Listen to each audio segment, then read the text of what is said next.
Iga auto õudusunenägu on sündida tarbesõidukiks ja loetlemgi siinkohal üles 3 kõige julmemat tarbesõidukiks olemise raskuskeset. Esiteks võib tarbesõiduk kohata oma elukaare jooksul kõige parimal juhul oleriks ja automaatpesulat vaid siis, kui ettevõtte aktsionärid on tulnud mõnest heaoluriigist firma vara üle pilku viskama. Teiseks saab iga tarbesõiduk interjöörist koheselt paik, mida ühegi naise silmad ei tohiks elu ilmaski kohata. Ja kolmandaks, isegi kui sul on mingi pärlmuteri värvitoon sellele siis paari aasta möödudes, on see kõik asendatud hunnikus pahtliga ja parimal juhul Pinotexiga. Sellisel juhul pole mingit mõtet uuel transpordil kui uudisväärtusena, küll võib-olla ainult selles, et kui mõne ettevõtte raamatupidaja kroonikat lehitsedes seda märkab, siis teab ta veel 50 tükki firma bilanssi lisada. Tere tulemast taas kord kaasa elama Naisluksuri proovisõidu saatele. Uus transporter on kohal ja kui sa mõtled, et võib-olla ikkagi saaksid sa natukene temaga ka sõites fantaseerida vanadest hipibussidest, siis võid ära unustada, sest et tegemist pole isegi enam mitte Volkswageniga, vaid tegemist on Ford Transit kostumiga, millel ta põhineb, küll on aga Volkswagen disaininud talle esiosa disaini ja see tähendab ka seda, et siiamaani oli Volkswagen viimane autotootja, kes ei jaganud oma tarbesõiduki platvormi veel teiste tootjatega, kuid nüüd on ka tema langenud ja läinud lihtsama vastupanu teed.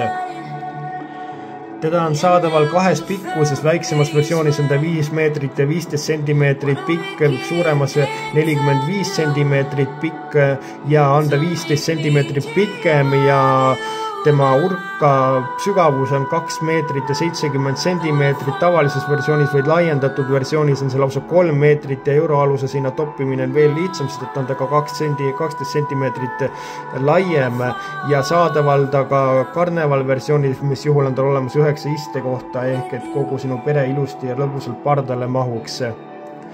On ta saadaval elektrilisena, mis juhul on tal olemas 68 kilovatt-tunnine akupakk, mis on kuskile põhja uputatud ja olemas tal sellisel juhul 106, 116, 130 või lausa 218 või lausa 286 hobujõudu ja elektriliselt sõidab ta 250 kilomeetrit, kuni ta alla annab.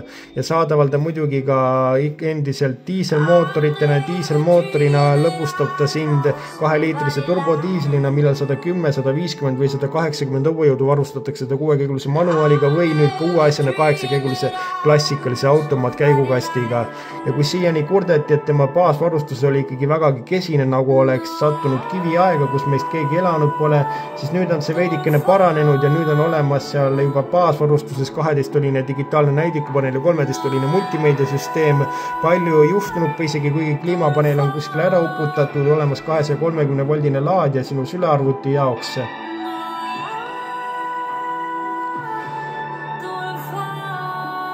Ja on tal muidugi ka panipaiki nagu õigele tarbesõidukile kohaselt palju. Selline on uus Volkswagen Transporter hinnaga alates 36 000 eurot. Loodetavasti suutsin talle läbi selle video anda mingitki kunstilist väärtust juurde.